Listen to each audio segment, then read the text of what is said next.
Pandora's box is about to open wide. Once again, we are here with you all, my friends. Hello. For the next about 2 hours, we will be in your life. Two big ones. Inside of you, spiritually. Let's kick things off with some Quickfire Facts, shall we? Quickfire Facts! Quickfire Facts! Let's get things off. Did you know the average lifespan of a cat has risen from 7 years in the early 1980s to 15 years as of 2022. Long live the pussy. Long live the pussy. That's an over 50% increase. Do you know what I mean? That's impressive, man. Whiskers. That's pretty darn good, isn't it? Whiskers have got some rocket fuel in there. Yeah. Just keeping all They those... really don't. No, they're not. They're bad, aren't they? Yeah, cat meat's really bad for you. Well, Yeah. bad for... I mean, I don't eat it. I mean, bad for cats, obviously. Are there like really good cat foods? Like we get this cat food. Called We get meat. this dog It's called food meat, called mate. just normal meat. We get dog food called Lily's, and it's quite expensive, but it's really packed with the I've got nutrients. Scraggs the Lily's cat food before. Oh yeah, From yeah. 9 to 18 lives. Some would say. Yes, yes, or maybe even 19 or 20. There you go. Slightly Maybe. over 50%. Maybe. Yeah, I've got the Lily's in the past, but I think what I've sort of come to the conclusion, as I said, just personally for me, with my cat, Mr. Scraggles, basically we've got an adopted other cat called Simpkin, Yeah. named after the Tailor of Gloucester, for any of you literary minds out there. The naughty little cat Simpkin in that Christmas story, The Tailor of Gloucester. Great little book. Great little story, that is. Anyway. Never heard of it. Yeah, I'll look out for it. Yeah, it's good. It's good. Good little story. Nice little Christmas tale.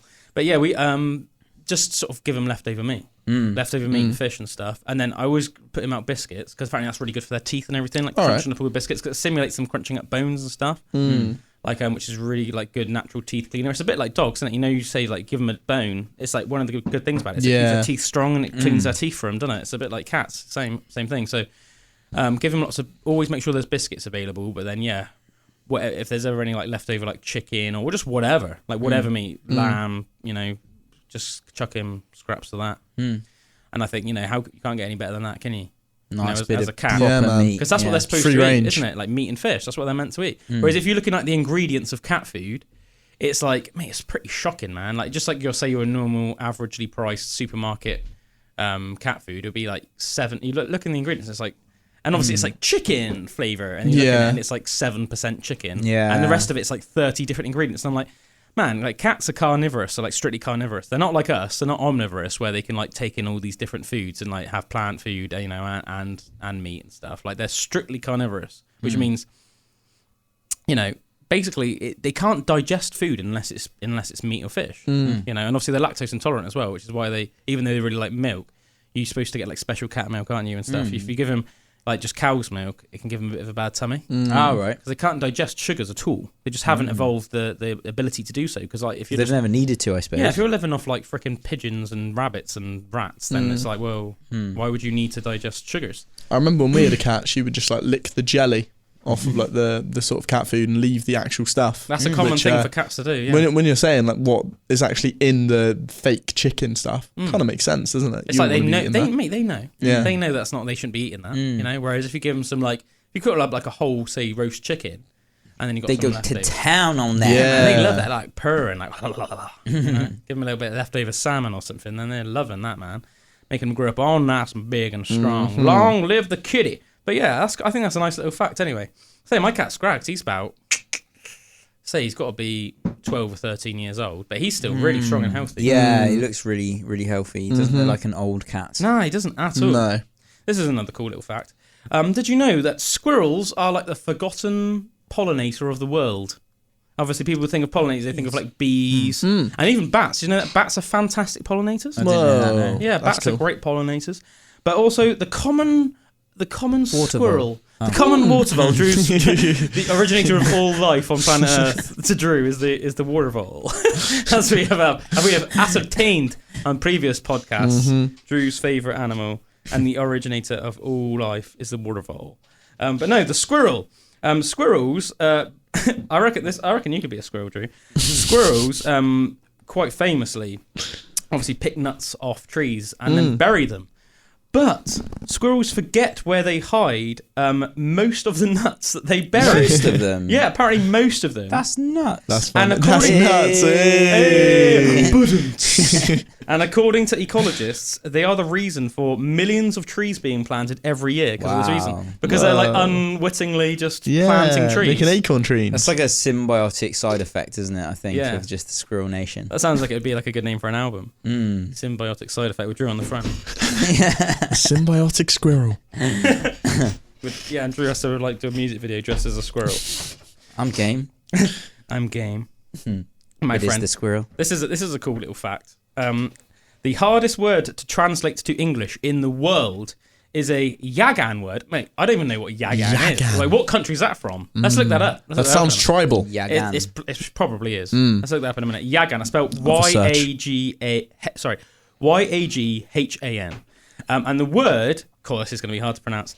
The word is Mami Clapinatapai. Mommy's clapping at a pie again. Let me try and say that one more time. Mami Clapinatapai. Yeah, Mami clapping at a Clapinatapai. Mami Clapinatapai. Hammy like a napapai. I've already messed up. It's considered the world's hardest to translate word, and literally means a look shared by two people, each wishing that the other would initiate something that they both desire, but which neither wants to instigate.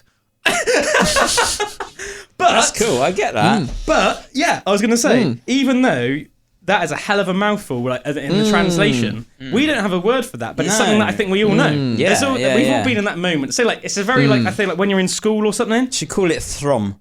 A throm. A throm. You know, You're one of those throms. Do you know? I reckon there's something Freudian going on there, Drew. Really? Yeah, I think there's something Freudian going on there. Dude. What? I think because like a throm sounds a little bit like throb or something like that, and you're thinking about when you really like a girl in school, and what do they give you? Throb. A throb on. A throm on. You know that moment where you both get a throm on, and that is what one of those moments are. So we've just translated it right then and there. There you go. So the new English word, it does sound very Anglo as well. Throm. Throm. Throm. We shed a throm. Harold. You and Helga shed a throm. Yeah, we shed a throm. Man, Nothing I'm happened, but We shared a throm. there was a look, and we both recognised that something could have happened. There was a throm, It was a throm. but neither of us instigated. So a throm it remained. An uninstigated throm. Yeah. But I think, because I said, like, we all, when you're in school or something, say it's like, you really like a girl, and then you find out they like you too. And then you finally get a bit of time together, but you're like 13 or something, and you're just not like confident yet, or you don't even really know what to Nervous. do. And you're just like, you're both around each other like that. Stroke each other's shoulder maybe, blushing. And then just walk off with your mates. You say that. I remember like the first time I ever went round to Joanne Young's house when we were like really, really young. Yeah. Even though that was her second name as well. Now she's Joanne, not quite so young. Yeah. Double young. And She's it's not not Joanne even her name old yet. anymore because she's married, I think. Oh yeah. But she's not Joanne old yet. That'll come later. But she's like Joanne, not so young. Yeah, and yeah, we literally were sat on the floor together in the bed in her brother's bedroom. I remember her brother was really cool actually. Greg Young. He used to like play. He was the first one who showed me Davidian by Machine Head? Yeah, he was just fucking. Pardon my French. He was just he was 8 minutes. He was 50 seconds in. He was an amazing guitar player basically, and was like into all I did that not stuff. know that a brother And was then a he lead went guitarist. to Hinkley Point. I remember when I was working at Hinkley Point, he was also working at Hinkley Point, and I saw him there, and I was like, oh, do you play guitar still and stuff? And he's like, nah, man. But he used to be an amazing that's a shame, guitarist when man. he was younger. But anyway, we were sitting both sitting on the floor of her brother's bedroom. And I remember we were sitting there, and she was like tickling my arm, and I was just sitting there like, I didn't know what to do or anything, It was like, oh. So you shared a throm. Yeah, Shared a throm. that was a Shared a throm. throm, Yeah, mate. Yeah, that was a thromming moment. Yeah. Yeah, she's sound, Joe, isn't she? She's one of the people that whenever I like bump into her over the years, she's always like sound. I remember she like ages ago she got in contact and said that she like listened to the Dark Tale sometimes, and that she said actually that like her and her dad and stuff were like into like metal and stuff, which I never knew. Yeah, which I remember. Yeah, and I'd see her knocking about when we were sort of younger, but I didn't know that she was. I mean, she'd always be like at gigs in town and stuff. But her dad was really cool, and Greg was really cool, like her brother. And I remember like going around once as well, and I had some 3/4 length trousers on, or like jeans, whatever, like baggy jeans. And the first thing her dad said was, he looked at me and he's like, "You want to put some jam on your shoes and invite your trousers down for tea, mate?" And I didn't get it, but then I got it, and I was like, "Oh, just because they were like 3/4 lengths." Yeah, just funny random like things. But that's your memory of a throm, basically. Getting back to it, coming full circle. Full circle of the throm. I reckon Bullwinkle still struggles with throms. I do as well. Struggling with the throm. He's got those puppy dog eyes, isn't he? Those puppy dog eyes, man. The Yagan people. Oh yeah, the Yagan people. Quickly change the subject. They're a group of indigenous people in the Southern Cone. Their traditional territory includes the islands south of Isla Grande del Tierra del Fuego, extending their presence into Cape Horn, making them. I still don't even know where these people are. Well, that's quite interesting. Making them the world's southernmost human population. Southernmost. Interesting. Where's southernmost? Well, there were definitely some Spanish names in there, so it's obviously like some Spanish. El Fuego. Regions with significant populations: Argentina and Chile. Oh, here we go. So South America. South America. There you go. Total population of 1,600. Not very many. And they all find it very hard to instigate situations. Throm.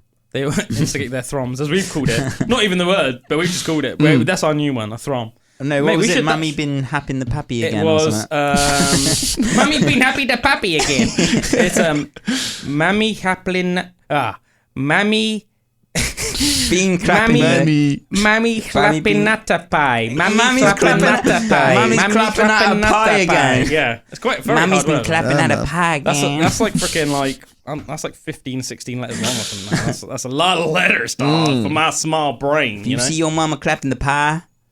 Throm. Throm. Maybe not you. Maybe your mates. Because otherwise it's getting weird.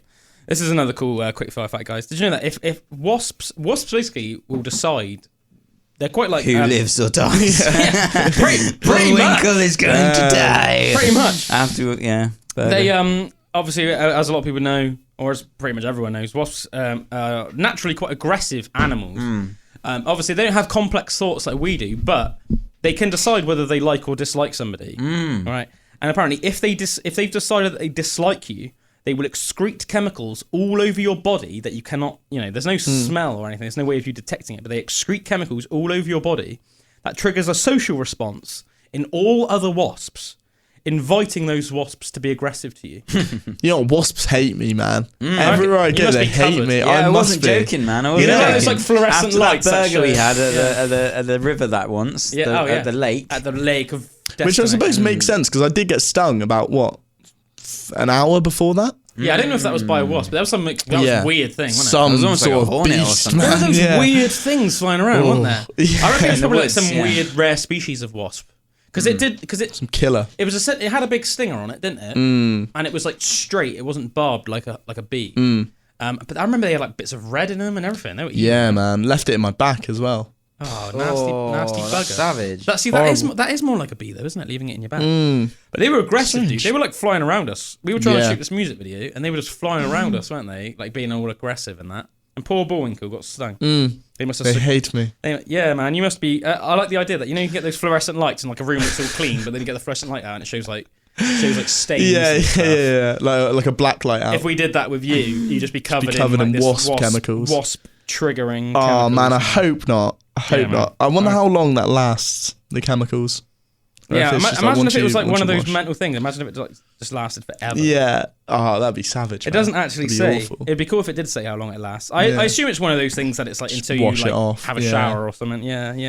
Do you remember I said about that deer that I saw when I was in Crockerton, and it was like that weird one, and I thought I had a front of face. I figured out what it was, but it wasn't fangs. It was a muntjac deer. A muntjac. Muntjac. A muntjac. Muntjac deer. So what was it? Yeah, and they have got a bit of a weird face, but like look at the two little horns like on the front of its face there, where it's like they kind of go. That's what it was that you saw. Yeah, it was a muntjac. And that's native to England. UK, yeah. That's mental.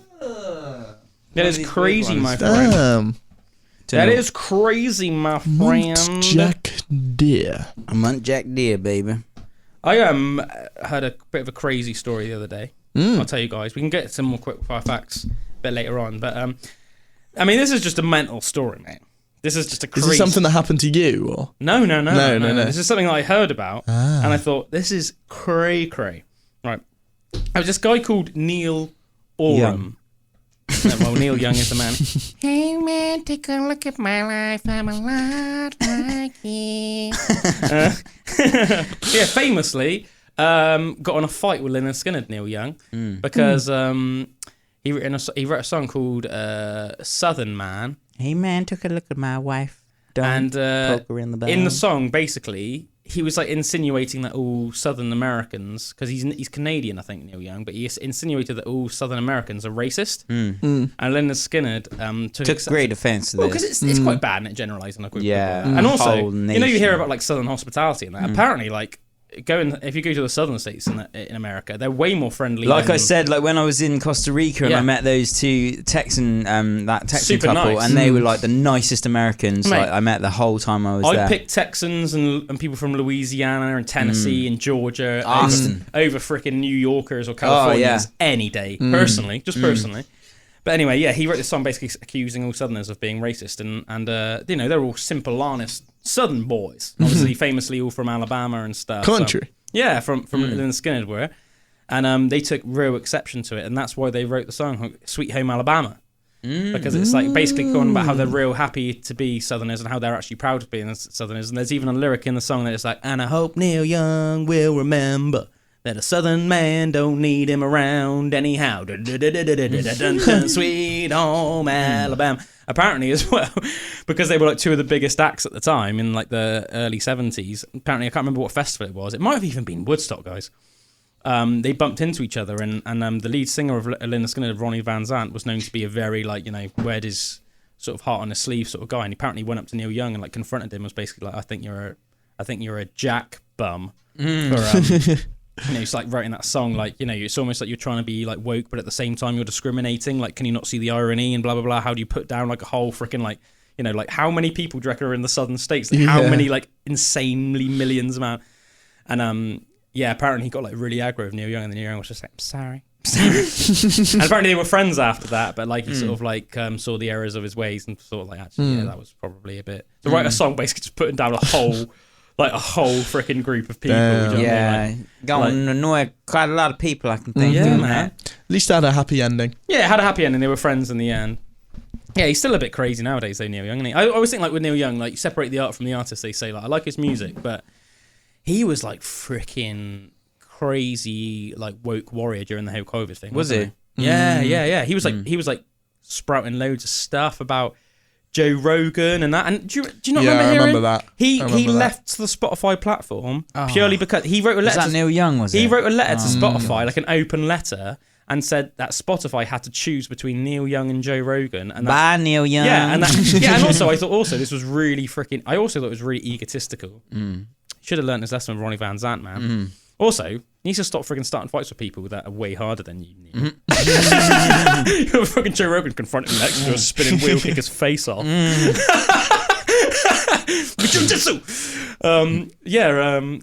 Really egotistical like letter to Spotify saying like, Spotify, you have to choose. It's either me or Joe Rogan. You either take down Joe Rogan off Spotify for spreading his false information about like COVID and everything, or you have to take down all of my library. And then Spotify just took down all his library, which I thought was hilarious as well. But I think like that's just not a good attitude to have, is it? No. Anytime that you're like, right, you've got to do this, or I'm doing that, you instantly just come across like you're like 7 years old or something. It's like you're throwing your toys out the pram, aren't you?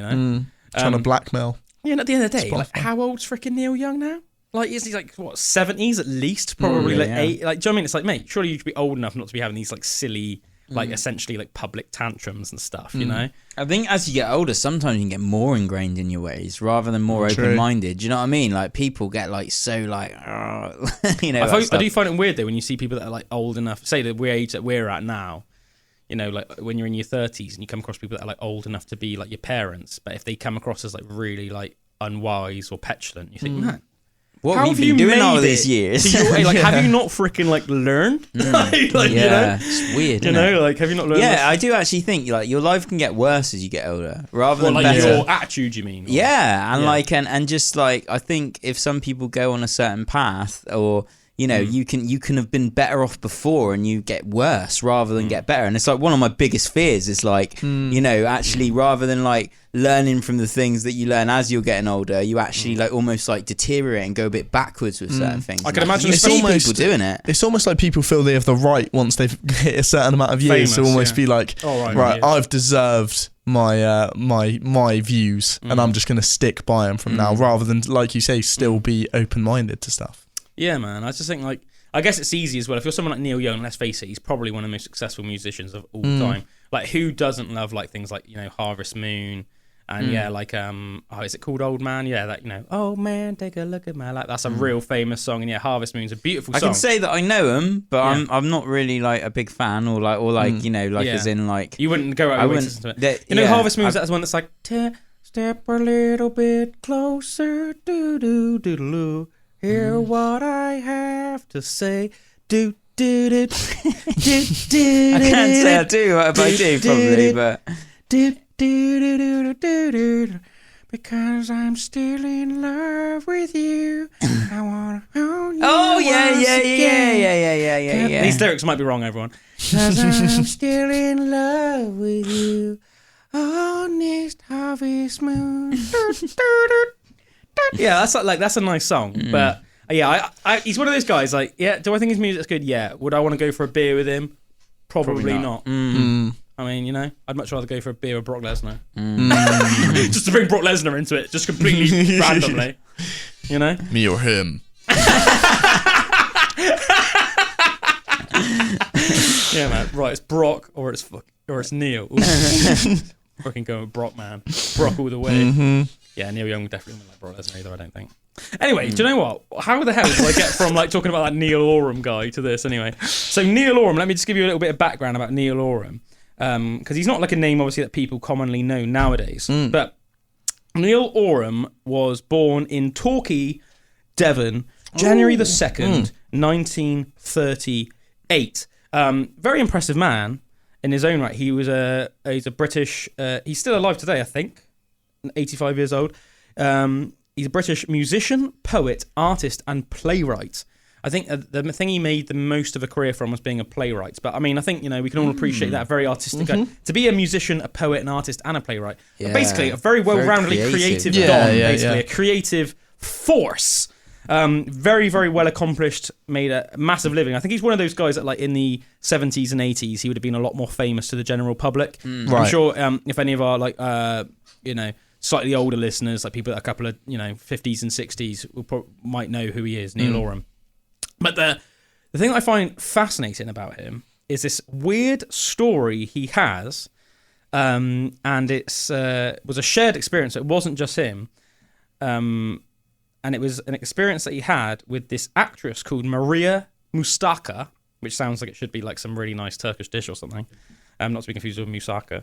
Or Mufasa. So on New Year's Day in 1979, he had Maria Mustaka over for supper. Okay, in her flat. Oh no, sorry. He went to dinner at her flat in Finborough Road in Fulham, England. And they had a really at the time they were working together because she was going to play the female lead in this new big play that he had written and orchestrated. And I just knew that both of you guys would love this story. And let's face it, if you're listening to the pod right now, you're probably going to appreciate this story as well. They have this. This encounter is called the Oram encounter after him. The Neil Oram encounter. Apparently, they were sitting there having dinner, and then Maria's cat started going mental, started hissing and making all the demented cat noises that cats make, and then like ran out of the room. ran out of the room and went upstairs, and they were like, "What the hell was going on?" And apparently, she had these big French windows where you could see into the garden. And then this sounds like so nuts. The thing that's weird about this is apparently they said that they were both completely sober when this happened. Otherwise, I'd have been like, it was like the 70s, probably on acid or something. I obviously still don't know what to make of the tale. And like with most things we talk about on Pandora's Box, I don't necessarily believe or disbelieve this. I just think it's a fascinating story. Apparently, they both looked out the window and there was this weird creature sitting on the wall outside of her home in Fulham. And they said it was like a weird, like, cat man. A cat man. Oh. And apparently it was like 5 foot tall. And the weird creepy thing is, I think imagining this, apparently came right up to the French windows, like came right up and was like looking at them through the French windows. And apparently, the way they described it, they said it was like he didn't understand what the glass was.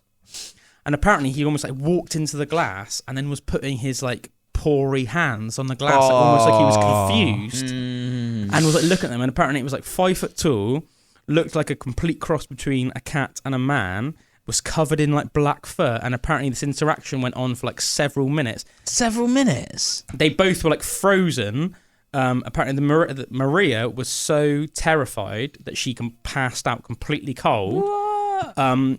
And then Neil used all of his effort to wake her back up again. I thought it was a bit funny because he woke her back up again, like while it was happening, almost as if she was like, she probably thought, it must be gone now, and then she was like, Still there. But apparently he said that he wanted her to, like, whatever was going on, he needed to make sure that she was there to document it all, to make sure that he wasn't insane, or that later on people would believe him more, because it was both of them. He woke her back up, just literally almost instantaneously after she passed out, and yeah, this interaction went on for about, like, they said it's hard to tell, because when your adrenaline's going and you're on that fight or flight, they said it felt like it was about 5 minutes, but it was very hard to tell. It could have been shorter, it could have been longer. And then it just like went off into the darkness, and then they never ever had an instance like that again, ever. But I just thought it was like absolutely. What was Man, that? I tell you what, I actually think I'd much rather see like a ghost or something, or like a spectrum than I would like a half cat, half man. Like a that kind of stuff makes me feel like that, like, sends shivers. I don't know why. I think it's something about like the uncanny valley of it. But I just imagine this almost feline thing sort of stalking around, so live. Cat nose. Yeah. Oh man, that's horrible. That's horrible. Yeah. I've been watching Sweet Tooth and I love it. What's Sweet Tooth? What's Sweet Tooth? This like show on Netflix that's like a Netflix original one. And it's like almost a bit of like an end of the world thing, and there's like these hybrid people and animals. So like so this is what it's like. It was, and it's almost like yeah, and it's like nature is like creating these like animal humans that are more in tune with like the earth and stuff, and then there's a virus that happens to like all the actual normal people, right? So like the population of humans has gone right down, but then that's weird, there's like these half like owl, half like people and stuff. That sounds a bit creepy. I bet you look creepy as hell. You look almost like a grey alien but with wings. Yeah. Do you know what I mean, the big eyes and that. But there's a little bit more to this story. So what's weird is it was completely random. Apparently it like haunted them for the rest of their lives, and unlike a lot of encounters, they deliberately didn't really talk about it. So it's very hard to find stuff about it online. It's not. I think they're more real things like that. When people do, they're so freaked out about it. The fact they just won't even. And apparently they both admit they were having like a glass of wine with their meal, but a glass of wine is not going to make you visualize a freaking cat man, especially not both at the same time. And they both try to keep it under wraps. It was only much later in their careers where he even agreed to do an interview with it, and he only did one ever interview about it. And nowadays you have to pay online to actually read it. Whoa. How mad is that? And it's not from him, so he's not doing it for a money making scheme. You have to buy it from like this newspaper, this very exclusive sort of like thing. I don't know, online, because I went to try and look into it more depth. Is it a video or is it just like an article? No, it's an article. It's like an article online. I can't. Did you read it?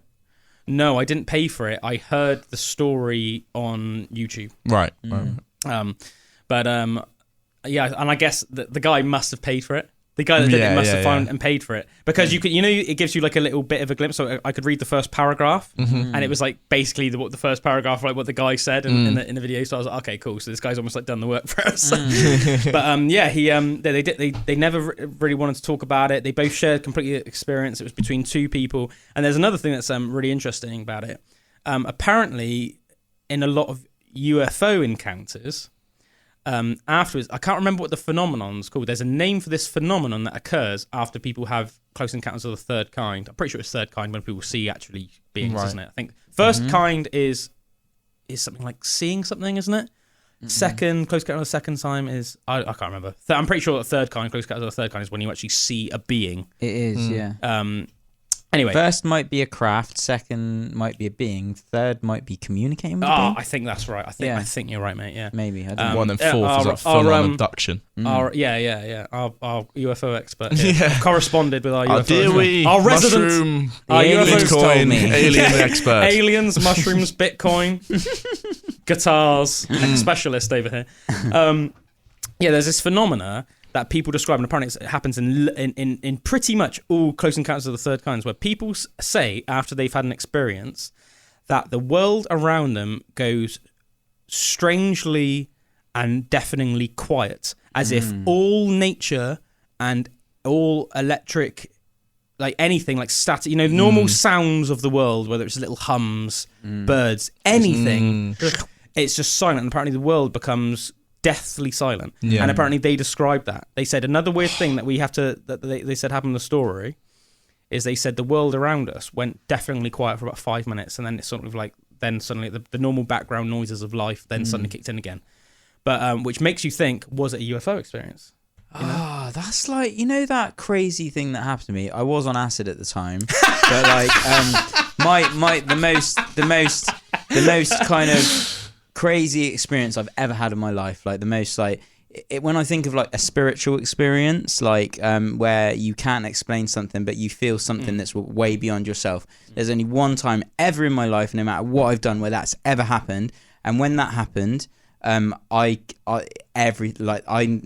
understand what you're saying about that silence thing, because as it was happening, it was like totally overwhelmed with what the feeling that was happening with it, and then it was like when it went, the sounds came back. So weird. Do you know what I mean? Like it was like I was in that of like that kind of just like. But did you actually feel like you had like an extraterrestrial? That was that time when I was saying that it was when it was. You saw something in the sky. No. So it was alien bat. No. So it was like when actually like. So I was on. Me and Jess were both under the influence. It was our first time that we'd ever done any kind of like psychedelics or anything like that. And I was like having the time of my life, just looking around and like everything moving. Seeing. I remember looking at leaves and seeing water like going up the stems of the leaf, and almost like seeing like photosynthesis happening and that, and it was just like, this is just crazy. That's pretty intense, isn't it? Yeah, so that's quite intense in itself, and just like the feelings of the and everything moving, and everything becomes like all just like wavy and stuff like that, almost like those psychedelic pictures you see where it's just a geometric patterns just always changing and stuff like that. Kind of seeing that around everywhere. And I remember me and Jess started looking at each other, and we were talking, and then I could see like colours like coming out of her head and stuff. This all sounds pretty crazy anyway, but this isn't the crazy part. Yeah. Like this is just part of the actual experience. This is just straight up psychedelic. Yeah, just in the psychedelic realm, and just like really enjoying it and thinking, oh wow, like everything I thought about life is actually true. Like everything is energy and stuff like that, being really cool. And then I remember we were looking at each other, and almost like these colours coming out of the heads, and it was almost like a communication that was happening without words. Yeah. And it's like, oh wow, is this like bit what psychic? Is this like telecommunication? Telepathic communication. Yeah. And I'm like, whoa, this is cool. This is what's happening there. And where I found it like really interesting, all of a sudden like Jess like got freaked out by it, and all of a sudden just went like, no, and like got actually like terrified of the situation. Do you know what I think that shows? Sorry to interject slightly. I think that shows that you are like an open person with nothing to hide. Yeah. Where she is not. Yeah. So, but in that moment, I knew that there was like nothing at all to worry about. Like what we were experiencing was like amazing. It was like this beautiful thing. It wasn't like a scary thing, but I could see that she was super scared. And then I just all I wanted to do was make her understand that it's okay, like not to like this thing. Sure. And as soon as I had that thought of like, and I just went no, and I grabbed her hands, and as soon as I did that, this like energy like rushed up through my body, and it was from me, but it wasn't from me. It was like something like took over my body, and it was like this, and it almost felt like we were lifted off the floor, but we weren't. We were just standing there, but I felt this energy rushing through me, and it was just pure, powerful, just like ecstatic energy, almost like a Kundalini experience or something. When you hear about that, when people, what's a Kundalini? Kundalini experience is when people like are in like yogic position, like they go really deep into like and they say that it's like at the bottom of your spine there's like a coiled energy, like the coiled serpent, and it's called the Kundalini. It's called the G-spot, mate. And if you have a Kundalini experience, apparently it is literally like an energy like moves completely through your body. That's the only thing I can describe it as. That's never happened to me, but like when you think that might have been it. Yeah, but like, and so basically this thing, and this was like, imagine an acid trip is like probably about 8 to 12 hours long, and this was about 5 hours into it, so like the peak experience, so when everything is like, you know, really, really peak. That happened to me with the energy, and I was like, oh, and as it was moving through me, I was saying like, it's okay, like this. I can't remember the words that I said, but it was almost like this energy was like talking through me, and I was like, "This, it's okay. No need to be from. Yeah, no need to be from. Full opposite Embrace. of from, just like embrace. Yeah. And then so it was like that, and it was probably about like 20 to 30 seconds of just like that just like craziness, and then all of a sudden it just like dropped away completely and was like just let go, like from like. Like almost like there was something in the room. This is just my analogy. I'm not saying it was like this. It actually happened, but it was almost like there was something in the room that was making you have that experience, and then left. Yeah, and with any psychedelics as well, like say like something like acid and that, it's like a slow move in, okay, and then a slow move out. That's slow ascent and slow descent. Yeah, that's kind of how it works. You get your peak and it's really intense, and then a thing like that. Plateau. So this was right in the middle of the peak. That experience happened, fell away. And we were both stone cold sober. That's a bit weird, isn't it?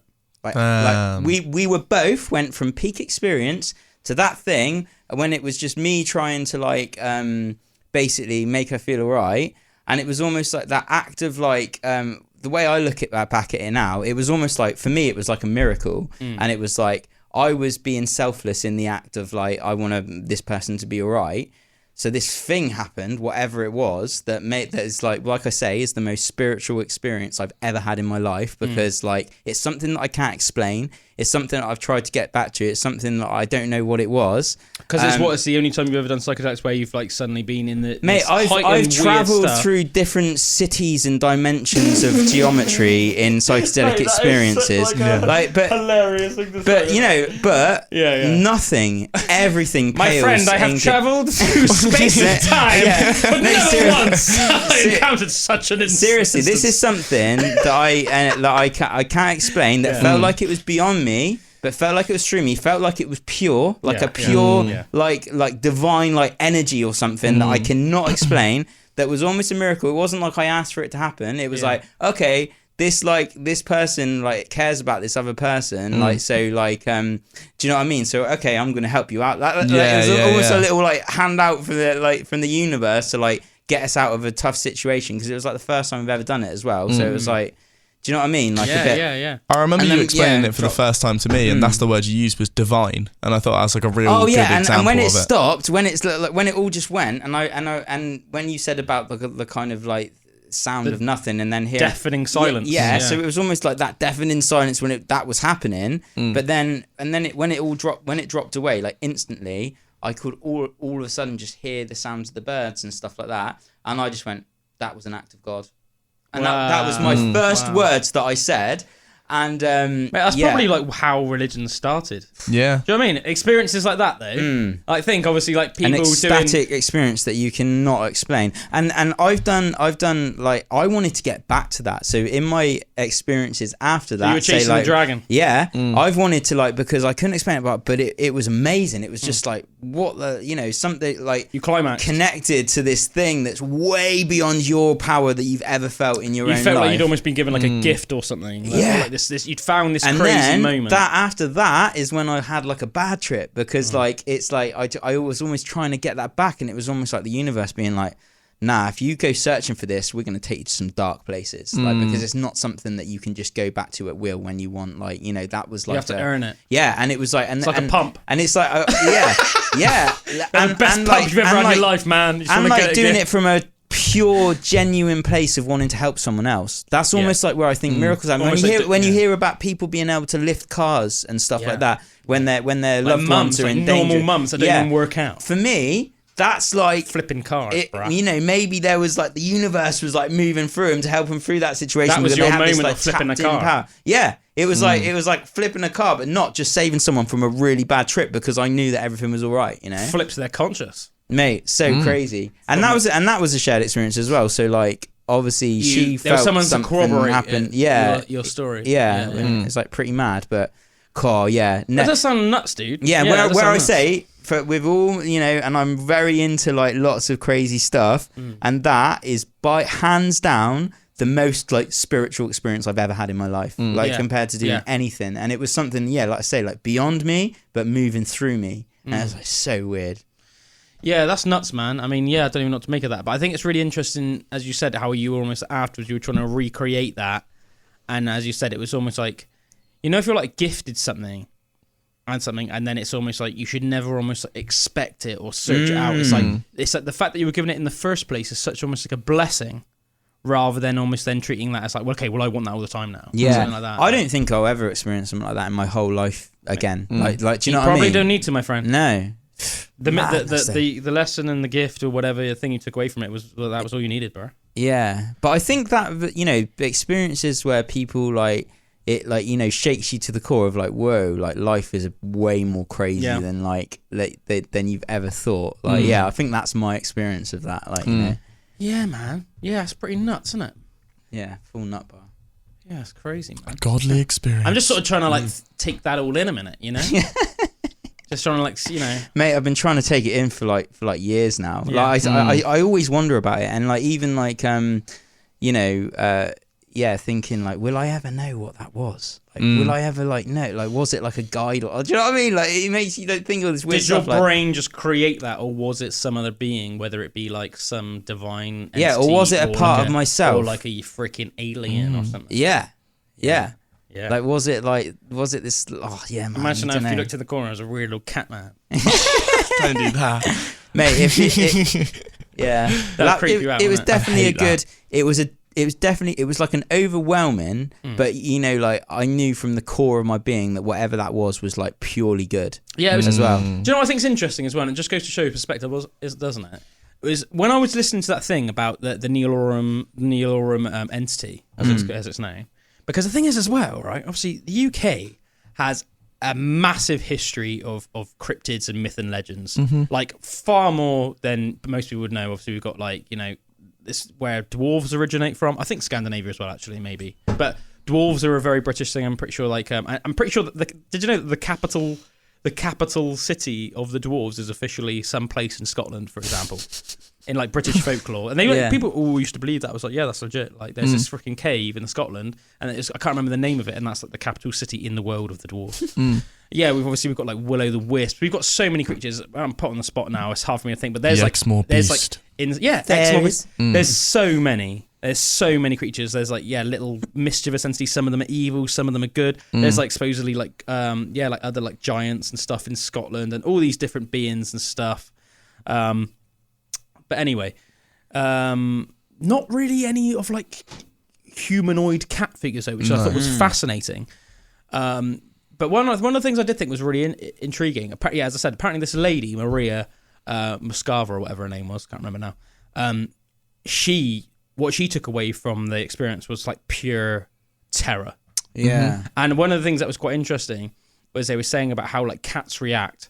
And apparently cats are very good. I did think this was quite interesting. Take of it what you will. They're definitely tapped in, man. Cats. They were saying like how a cat reacts is a good indication of maybe how you should react. And the fact that the cat went so haywire means that maybe there was some malicious intent of this being. Maybe not even necessarily from its point of view, but what you would explain as malicious. And one thing I think is really interesting is it was going on about afterwards about how many people just disappear off the face of the earth every year. What's really famously known as, obviously we talked a lot about what's known as the missing 411. Yeah. That's I think that's strictly going into like American cases, but obviously it happens all over the world. There's like a certain amount of people in every single nation every single year that just will disappear off the face of the earth and they will never be seen again. And with some of them, there's things that you can guess that happened. And you know, there's a level of sort of like, okay, well, we've never found them. We should have found them, but maybe it was still just like a bear took them or something like that. But it's weird. There's not any remains or any clothes that have ever been found. Straight through to like, we literally, it couldn't have been bears, couldn't have been like an avalanche, couldn't have been anything that's like, it was like they literally just got pricked off the face of the earth. And I think it's one of those things, isn't it? It's like, you know, you could theorize as like, you know, if this thing was like a type of, again, I'm not saying I believe this is true. I'm just it's just fun to think about these things. If this thing was some sort of like undiscovered or very rare type of like, say, like extraterrestrial being that was just wanted to almost just like take those people away for its own sort of, you know, just like experiments or whatever, the same way we do freaking take animals out of there and out of the jungle, put them in a lab, and that's like the same thing. Like, do you know what I mean? It's like, there's no different. Like, to us, it might seem like a normal clinical procedure, but to them, to these beings, it might be like what they're doing with us. Like, if they just like took them, if that glass wasn't there and it wasn't suddenly really confused by this glass, that's a bit weird. What an animal would be as well, isn't it? Yeah, it seems to me like more animal. Like, even if it was human, it seemed to be like quite dumb if like you think it got confused about glass. Well, I think it's in my head, it's a bit more of like a bit of a weird hybrid evil version of the Mike Myers Cat in the Hat. Do you know what that looks like? Yeah. But the thing is, you know, we were talking a lot about last week, weren't we? About how like everything's relative. Like, you've got to bear in mind. So, like, take ancient advanced civilizations. When I say advanced, I don't mean advanced as us, but like say China at its peak and Rome at its peak. There was a time where China and Rome were both the two most advanced civilizations on the planet, and they both had decent technology, but it was completely different technology to either had. The Chinese didn't even have glass. They didn't invent it. They didn't know what it was. They had pottery, but all of their like windows and stuff like that were made out of like paper. And they also had like underground like heating systems for swimming pools. Well, like Romans did, yeah. Yeah, Romans, but then the Chinese had like fireworks. So like if you almost like combined both civilizations, they would have had like they had loads of stuff that the other one didn't have. But it's like, so what my point is about being relative, is just because it didn't understand what glass was doesn't necessarily mean that it wasn't as intelligent as us, or that it might not even be more intelligent. But at the end of the day, if you've never come across something before, it's going to seem weird to you, isn't it? This thing where like, you can see somebody through something, but it's like, but there's still a solid object there. That you can see how like if you'd never come across that before, that would seem weird. I thought it was really interesting as well, like when you talk about like how long it takes for like civilizations to become advanced and what levels and stuff like that. In the Bob Lazar thing, when he was describing about the aircraft, and how it was almost like everything was like all melded into each other on the inside, so there was no like one object. Panels, it was all just like one kind of like flowy kind of like organic design kind of thing. And he was saying, what if there was a race that in their development that they figured out this you know the element 512 or whatever it was. Yeah, element, like 3.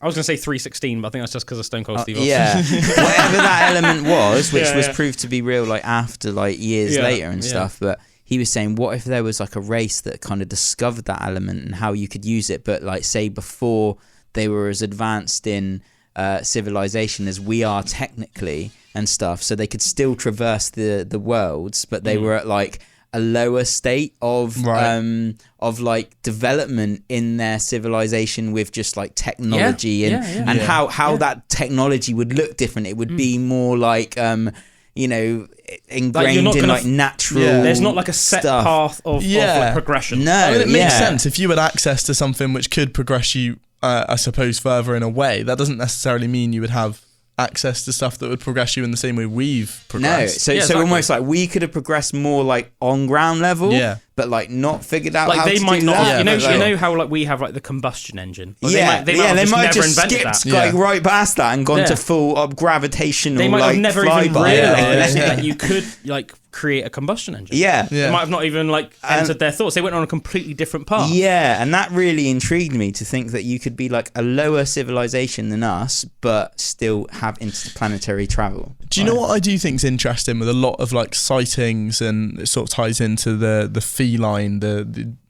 case that you were just talking about, whatever you want to call it. We've spoken a little bit before about sort of childlike innocence and childlike imagination, haven't we? And I can remember as a child how much like crazy, pretty much every day you'd see something that was like crazy and you'd be like, that's a bit mental. I can remember Sorry, man. Hold that thought. Right, we're going to find out what Bullwinkle was going to say after these next couple of tracks. All right. No, we probably really shouldn't open that box. Look, I've got one rule. Here. Welcome back, everyone. We're just going to pick up right where we left off. Bullwinkle was about to make an intriguing point, but we had to cut him off. So, right, where were you, Bullwinkle? Right, well, so what I was saying was, with a lot of these sort of sightings that people document, and we're speaking about the feline case, of course, before the cryptids and everything. The Neil Oram. I find it interesting when you think of like childlike imagination. Like, I don't know if both of you as a child would have had like constant sightings that you would have been like, that's a bit mental. Like, I can remember every night it would almost be like, right, something's crazy stood in that corner. And obviously that is just childlike imagination, isn't it? Yeah, I was like that. I can remember even sort of having that to a point of, I reckon I was still sort of having that to an extent. Obviously, not the same you would have as a child. What you mean, like seeing like shadows in the corner, like kind not of thing? like shadow, but it's almost like your brain would form that shadow into like some crazy beast or something like ever that. happened to me. me. I used to do that all the time. Really? Yeah, I don't think I've ever done that. Like of like, you know, like kind of seeing something that's not. Mate, I remember like watching like Friday the 13th. And almost like convincing myself in the darkness of my bedroom and like sweating in bed, thinking that Jason was stood at the bottom. Like being like genuinely sort of convinced that thing is there. I can remember even at a point where feeling scared, and I just had to think about really like, and I'd say to myself in my head, think about happy things, and then I'd always think about my cousins, Leanne and Samantha from Plymouth. That's so and like, awesome. how weird is that? Like, I remember that like, you know, like, so say when I was super scared, I'd just be like, think about when we go and visit Leanne and Samantha. Mate, that's hilarious. So I never like saw anything. It'd be thoughts. It'd be like thoughts of like, you know, like debauchery. We thoughts of debauchery. I could even remember, even when to the point where it would have been like, oh, my parents would have like gone out and left me in the house. So I'd have probably been maybe I think you were 15, This is 14. at least last year, mate. I could, man, this was yesterday. But I'd like I'd be walking upstairs, all lights are off, and then there'd be an empty room, and I'd be like convinced as I flash my eyes. I'd be like convinced to be like some sort of half gorilla, half man beast staring at me. That's just Calum staring at me. Yeah, watching over. You will be on my podcast one day. Yeah. But I almost like wonder how we did that time, Drew. I'm not skinny enough to do that. Hey? And we had to break in with Josh to like. Josh's mum's through house. my window. Oh, yeah. Well, not through my window, but at the time it was your mum's window. Yeah. I remember this time as well. It's a good thing you were there because was it you and Calum that like that? I am Calum. Oh yeah. was it you and Josh? This guy's on psychedelics right now. Yeah. Was it you and Calum? Well, I hope so. Because I am Calum. No, was it you and Josh that once when you you came knocking for me in Cannington, and then I wasn't in, so you like put the wizard costume on a mic stand and like full on made it like that. Must have just been Josh. I thought it was you and Josh for some reason, but mate, it might be, but I can't remember it. Yeah, if it was, I can't remember it, so it might not be. Yeah, and that was a bit freaky because I walked into the living room and there was just this full wizard thing just like that, like that. I love that. That's definitely the sort of thing that Josh would do. That's so good. That's definitely the sort of thing Josh would do. Yeah, but I wonder if like sometimes when people get these sightings, if it is almost like that childlike imagination just somehow like reigniting in your brain for like a split second and being like, and then you see something, you know what I mean, that you wouldn't normally see. How would you explain the fact that the cat and also then the shared experience? That's what I think is like makes this even more interesting. That's why I love all the ones that are shared experiences, because it adds so much more credence. Yeah. But your cat doesn't just go mental over nothing. Yeah. I mean, it has to be for a reason. You know, like usually if Scrags goes nuts, then it's like instantly, and say I'm in the kitchen and he starts acting weird, then I instantly will search out the reason why he's weird. And it's usually because then I'll look in the garden and there might be like a random cat we've never seen before in the garden. To Scrags, that's like freaking big news. That's like, what the hell is going on? You know, like, to be fair, that'd be a bit mental. That's like if you're a human and you just saw some random person you've never seen before in your garden, you'd be like, what? yeah, I guess so. That's like the equivalent to him, I guess, isn't it? Yeah. So it does make sense when I think of it that way. But I do think, I think that. Yeah. No, sorry, no, go on. What you saying, man? I was just going to sort of add on to it and say that with the shared experience, it adds so much credence, doesn't it? I just think it's a fascinating tale. Now, like, I think obviously the most obvious thing, you think about this and you think, wait, cat 5 foot tall, weird cat, humanoid, like covered in black hair, and you think, surely that's absolute rubbish. But then it just seems really weird that they're like two very credible people that didn't ever really want to speak about the story. They shared the experience. Neither of them were intoxicated at the time. The whole thing with the cat, like, it's just really weird, and it just really intrigued me. As I said, the fact that there's not even like myths and legends of like cat humanoids in the UK, which adds another level of weirdness. What the hell was that? Yeah, it's just really, really strange. And then when you add on that sort of that phenomenon, as I said, there's actually a name for the phenomenon. I just can't remember what it is. If anybody knows what the name of the phenomenon is, leave it in a comment. If you're listening on YouTube or Spotify, for people that are listening on the radio, just to say, I know I say it every week, but if you're a new listener and you're listening on the radio, we put this on Spotify and YouTube as well. With a video, baby. With a video, so you'll be able to see us, and sometimes we bring stuff up, and just makes it more immersive. Exactly. But anyway, mate, what about the who was that guy that you sent me the video of on Joe Rogan the other day, talking about unexplained, corroborated experience of extraterrestrial craziness? Whoa. Yeah, that was nuts. What was his name? I really want to watch the his documentary. He's done quite a few documentaries. One of them's called his Phenomenon. latest one. I want to watch the latest one. Yeah, the latest one seems insane, and it's all about an experience that happened in like Brazil in the 90s. Brazil. Where this like alien craft crashed, and then like kids like saw the beings and stuff out. Yeah. And it was mental. Have you heard about that? Have we spoke about that on the pod? Have we? No, Maybe. Nah. No, I don't think we have. Because Calum sent it to me, and I'd never heard it. I'd never heard it before. Right, maybe not. Maybe it's just something similar. And this guy who made the documentary had been making UFO like documentaries for like a very long time. I think it's like the past 30 years. And also let's just preface this by saying this guy didn't get into this as like a believer or anything like that. He came into this as like a documentary maker. He's a documentary maker who had a completely neutral opinion. And what I'm saying as well, like he'd already made UFO documentaries, but every time people would say about this one, he'd blow it. He thought it was so far-fetched and so out there that he would just blow it off and be like, nah, like I'm not gonna follow this. But even going back before, like before he even started making this first like UFO documentary, didn't he? Like he said he just went into it as a documentary maker, not as like a UFO guy. Yeah. So he's got this healthy level of skepticism in everything he does.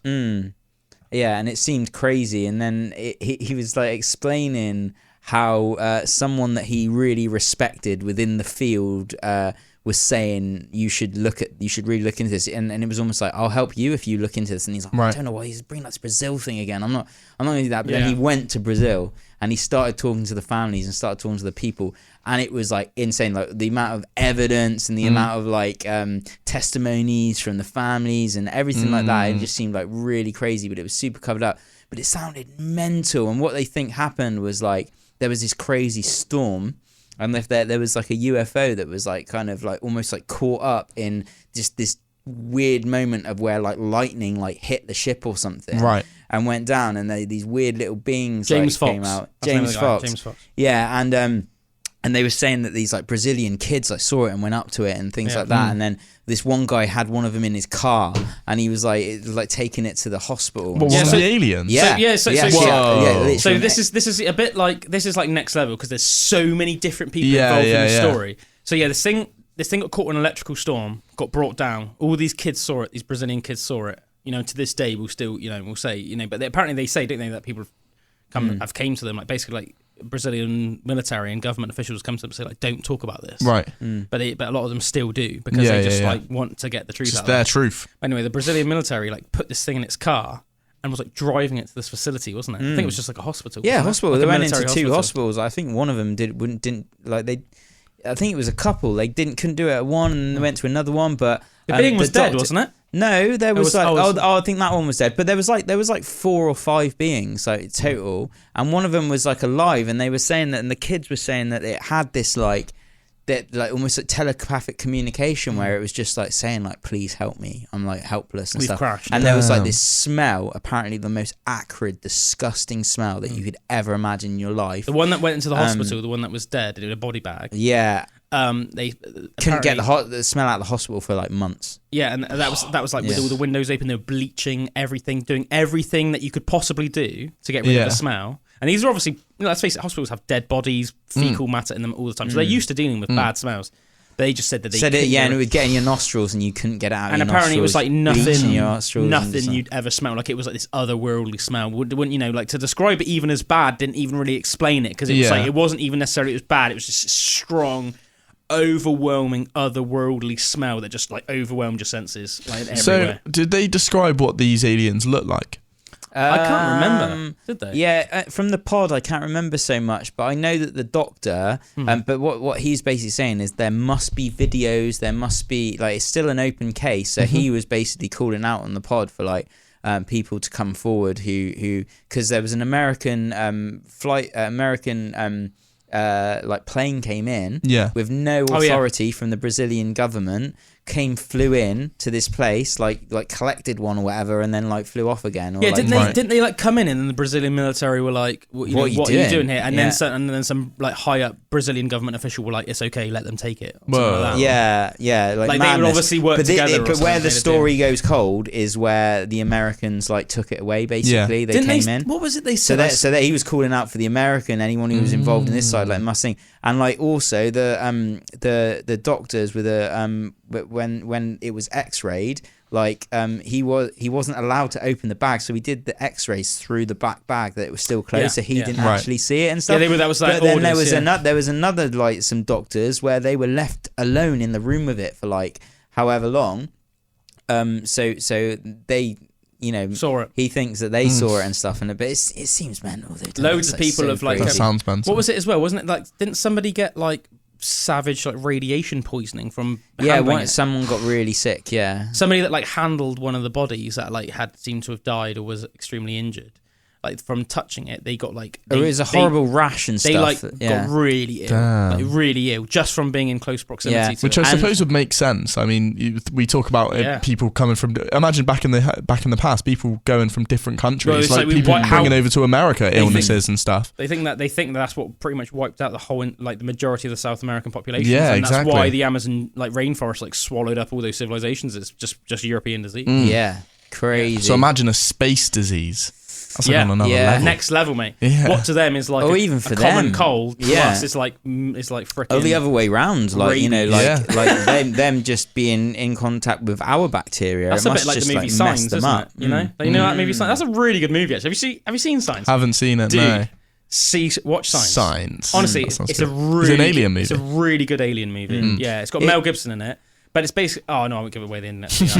But it's like the way it's a bit like that though. Yeah. How they and also the War of the Worlds. Yeah. Isn't it? Yeah. It's like they're like technologically just like dominant, and then what takes them out in the end is like common cold. It's bacteria. Yeah. The normal bacteria that we breathe in every day that literally is like completely harmless to us, like freaking murks them. Yeah. So different to what their natural biological makeup is. But there was another bit, and this was really interesting as well. So apparently the Brazilian town nowadays, it's a bit like, you know, like where Area 51 and like people who live in that area like just like love it and that. So apparently there's like statues of like aliens in this Brazilian town now and stuff. And the governor actually of the town met with the guy who's doing this documentary. And he was like saying, you know, the governor was like, I really believe this. Like, if there's anything that I can do to help, then like, you know, please let me know. And they're like, oh, well, actually, you know, we're looking to talk to this one Brazilian guy that won't agree to come on to the documentary. And he was the one who was actually supposed to have had the guy in his car. I'm pretty sure anyway that is that guy. So the governor actually like went in the car with him, or his governor's second man or whatever, drove to where this house was where this guy lived, because they really wanted to get an interview with him and get some like, you know, information, and went up to the door, and apparently he came out with his gun and he was literally like livid, like, get the hell off my property, like I am not speaking to any, even though it was like a government official that went up to the door with him and that. And the guy who was in the box room was standing back, and he said he just saw the government man like talking to him and being like da-da-da, like, you know, trying to say, and then he just turned around and he just looked at me and went, and then like they just all had to go, and he would have like, he said if he didn't have the government guy there with him, he reckons he would have just shot him on the spot. But, and he just said like, no talk about alien, Like, you know what I mean? And it was like this real visceral, like, what you know what we were saying about people who have experiences and it's so traumatizing or it's so like crazy that they just don't want, they're not doing anything for the press, they're not doing anything for that because it's that they just want to like live with their own experience of it, and they're probably so traumatized that almost makes like, me think that they would have had like you said, the Americans came in and like took the aliens. That makes me think that the Americans would have known that this guy was in contact with them, was like, if you ever say anything, maybe you're done. Yeah, maybe, man. Maybe. I think people, they have been like that with people, you know, within the whole case. Like anyway, like I do definitely think it's like one of those things. That it's gone from like in a relatively short amount of time. I reckon in 10 years, the whole alien thing has gone from like conspiracy theory out there, like up there with like the Loch Ness monster type thing, right through to like actually probably something to it. Like most likely, like the fact that they were saying also as well, like you know, add that story onto, you know, the fact that there's how many multiple different witnesses are of that just one story in total. You got the Brazilian kids, you got the guy that took it to the hospital, you got the people at the hospital that x-rayed it, you got all the government officials, you got the US Air Force that came in, and apparently when they took it away, that's when the case goes cold, because obviously we don't know what happened with the body or anything like that when the US. I swear he said as well, this is going to super vague, so there's not much of a point to this, but I swear he said something like there was almost like some sort of rescue mission. He took it like there was something happened with another alien spaceship, and so there was he another perceived it like it might have been a rescue mission. There was like a Brazilian family, and they said they were he said, oh yeah, you should speak to those guys, they had an experience around that time and as most well. of these people that he's interviewed don't say their name or anything. Some of them begrudgingly agreed to be on this guy's documentary, and that's why I want to watch it so much. And so does Drew.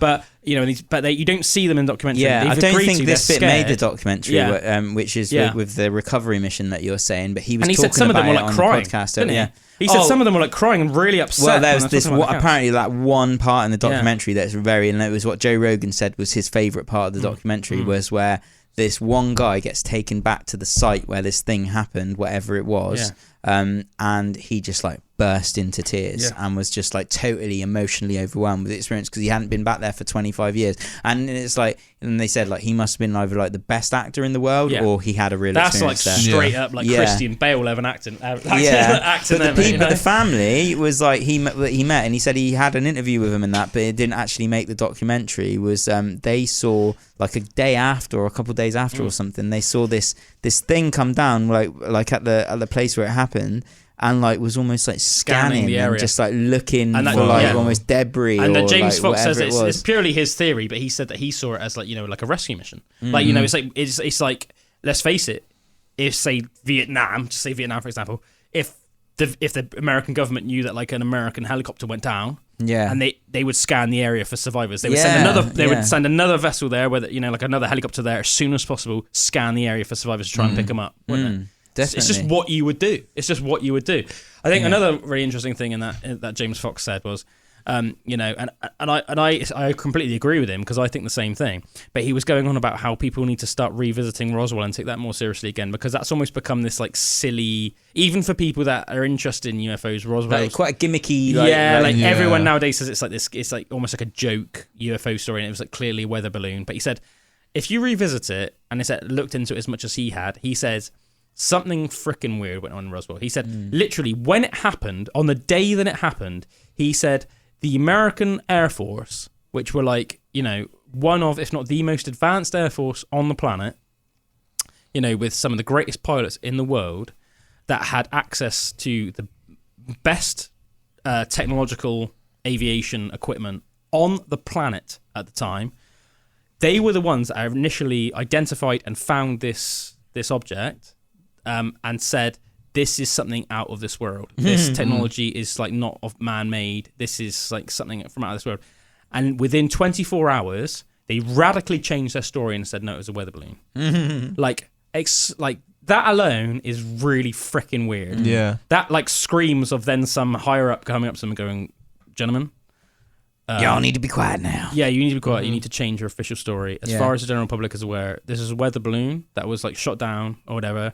Like we'll take it from here. You know, like, you know, don't do anything to jeopardize your Wasn't careers. it recently as well? Like, there's been some kind of release by the American government. That I was going to bring this up. That was like eerie. They said something like, "It's time that we took interplanetary threat seriously. Or something. Yeah. Something like that. And they released all the records on their UFOs, haven't they? I don't know if it's hasn't all, there 'cause been what- something crazy like since then? There's been so many more sightings over Did you see the that US. footage that woman took in her plane? I sent it to you. yeah, man, that was crazy. That's crazy. I'm gonna get that up on the tube. But this James Fox guy as well said that he was sent a message by like an official within the military that whatever has been released recently, the guy from the military said to him, they're just scratching the surface. They've got so much more, and it's almost been like just spoon-fed a little tiny bit. They're like opening it up to like the public a bit more and saying, okay, yeah, we have this and this and this.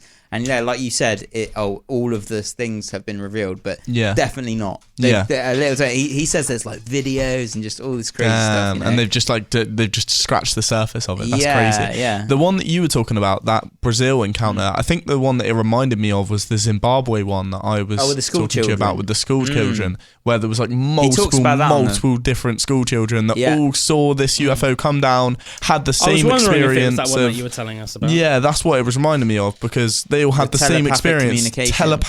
Telepathically being told that technology was like an issue and they needed to steer away from it. Some doctors as well, like with this one in Brazil, the ones that got to spend some time in the room with him, he said he didn't get this on the documentary as well, but it was a very interesting thing, was this telepathic communication thing that happened with like the being, and like him and Joe like talked about it a little bit, but for me it was one of the most interesting parts of it, and like something that they should have like speculated a bit more on, but like saying about that they were giving this message to the doctors, saying that they were interested in humans and that we just don't know how, like we don't know who we actually how are, special we are, how special we actually are. He said they And feel like, sorry for us. Yeah, we they don't feel sorry realise for who us, we and are. I was like, mate, that's an incredible kind of like.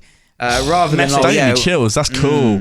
What's the message? Yeah, no, that's crazy, man. Like you are like the real. Well, I like them, I Yeah. suppose, like brothers and sisters, but from like a interplanetary like kind of situation. Yeah, man, I'm Crazy. I'm really Crazy. struggling to find this UFO thing on Where did you on send? YouTube. You send I'm it trying to me. find it on.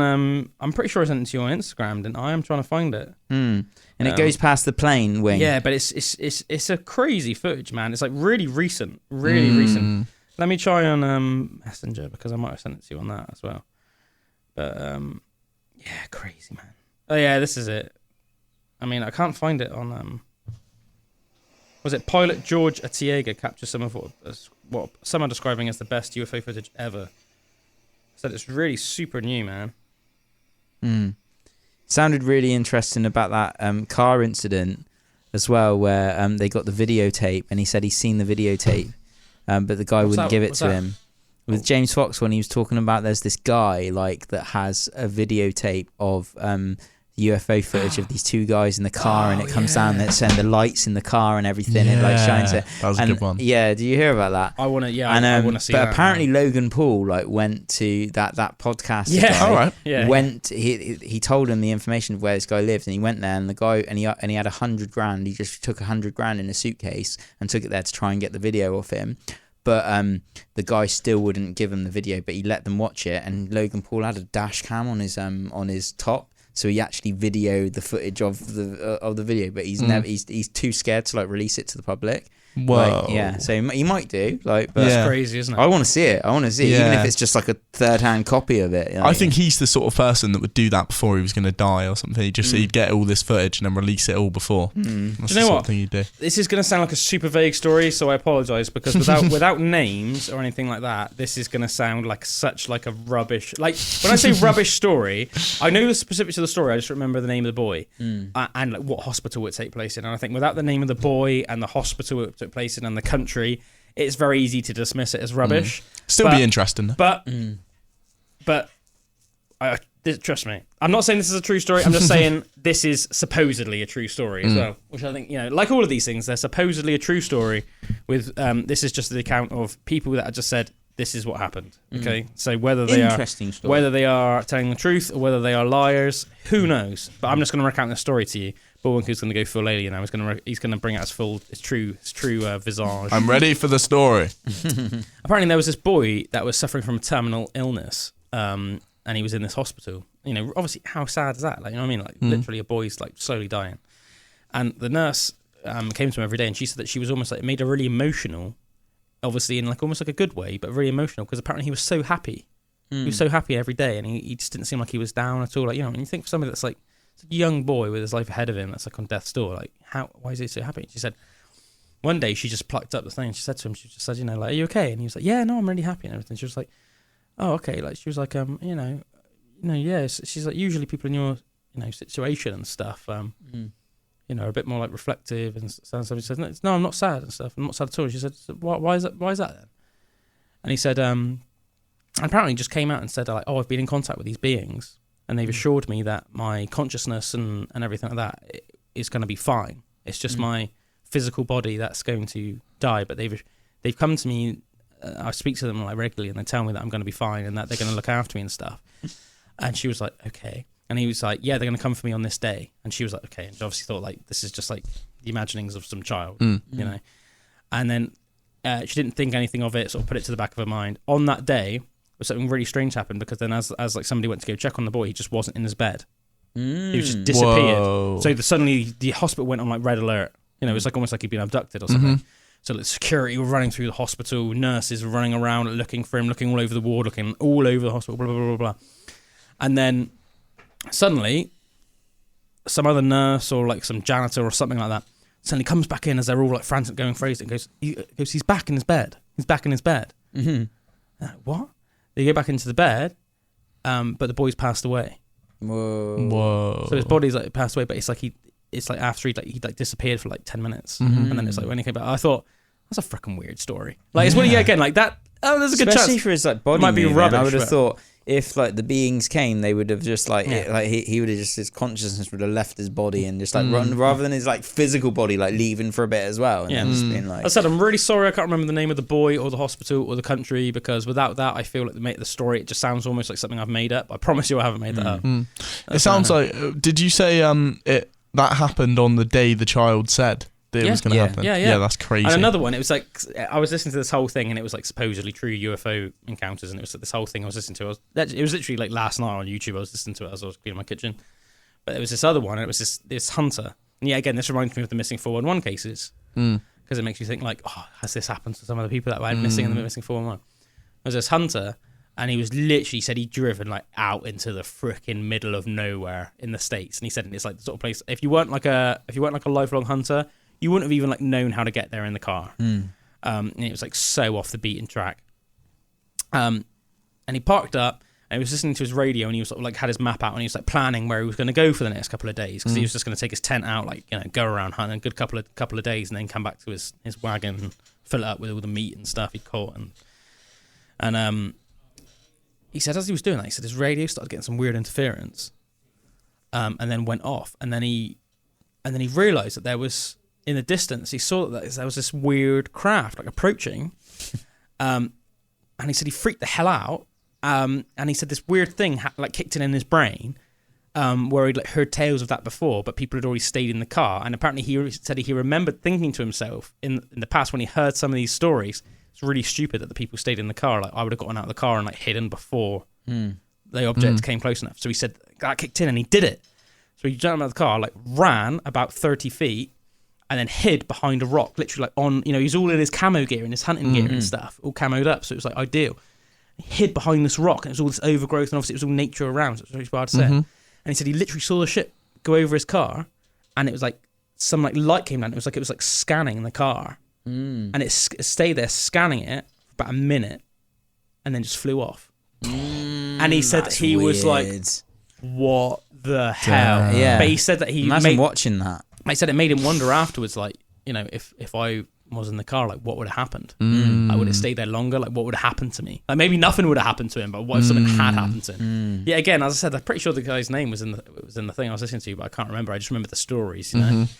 But I thought that's a pretty nuts story. And then yeah, it's like it brings you back to that 411. Like, how many cars have just been found? And then it's like Derek Lunsborough went hunting on the 17th of March, 1972. And it's like, he told his family and friends that he was going on this thing, but just disappeared without trace. And it's like, there's that little thing in the back of your head. It's like, well, probably not. But what if that 1% chance that the aliens just took those people? And would it have happened to that guy as well if he just hadn't decided to fricking just get out of the car and hide in his camo?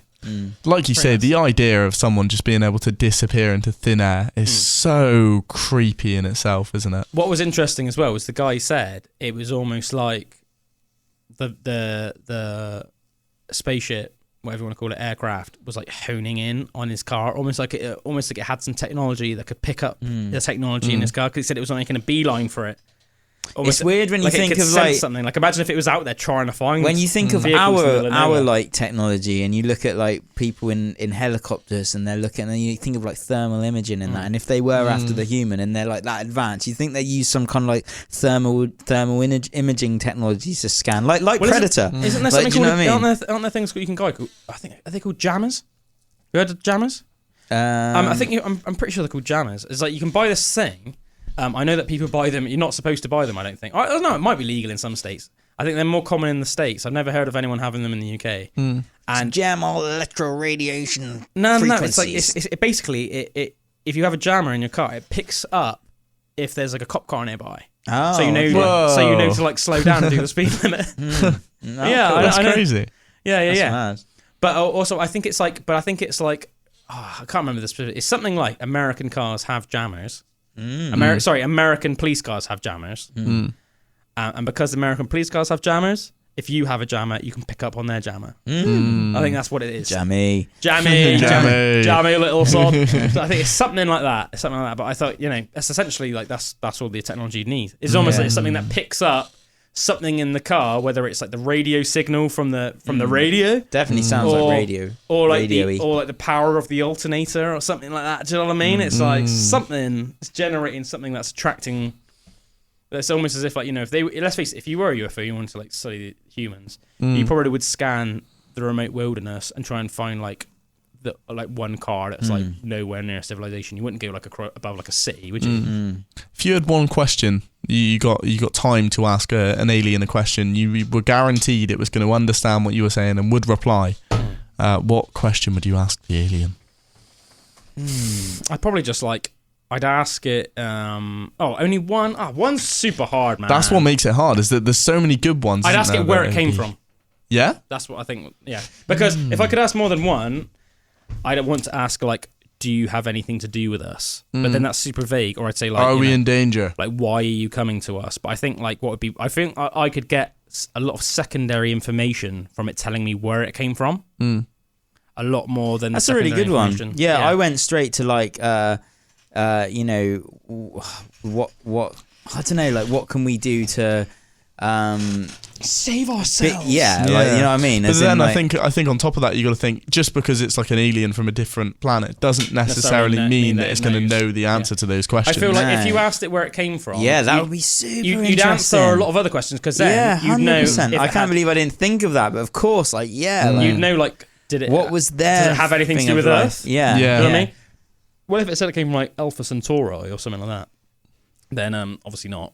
You know. I feel like you can answer a lot of secondary questions. I can't remember. I was watching this thing with Brian Cox, and he was saying, I can't remember how many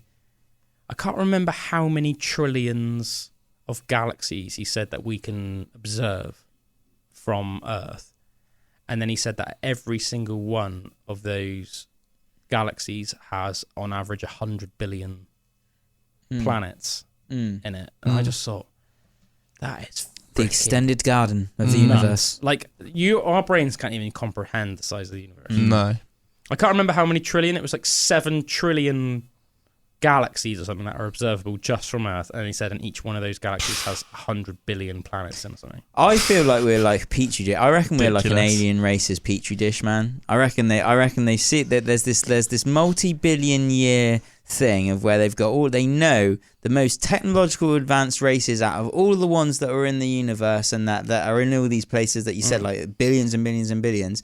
They've scouted the whole universe and they've seen the planets that that on their like level of trajectory where they are compared to the sun and everything, that they could actually form life. And I reckon, like we garden, I reckon they garden the universe with their own DNA and maybe mixed DNAs of different races and stuff like that. And there's like this. Do you know what I mean? Like, I reckon that's where we came from as humans. What I think is interesting is, and I'm not saying I believe it, but I like the analogy or like the thought of it, is, you know how like, you know, all of us as humans, and like, you know, you can make like a terrarium. We've talked about that before on the pod. How like all you need is like a big glass bowl, and you can put some gravel in there, like some calcium, you know, like some bones and stuff like that of some animals, some water and some plants, and like a couple of like wood lice or something like that, and a couple of other bits, and that can thrive. And if you make the terrarium good enough, like make sure, as I said, it's got like enough things like bones in there for like the calcium, and so there's enough nutrients to keep, you know, the circle of life going,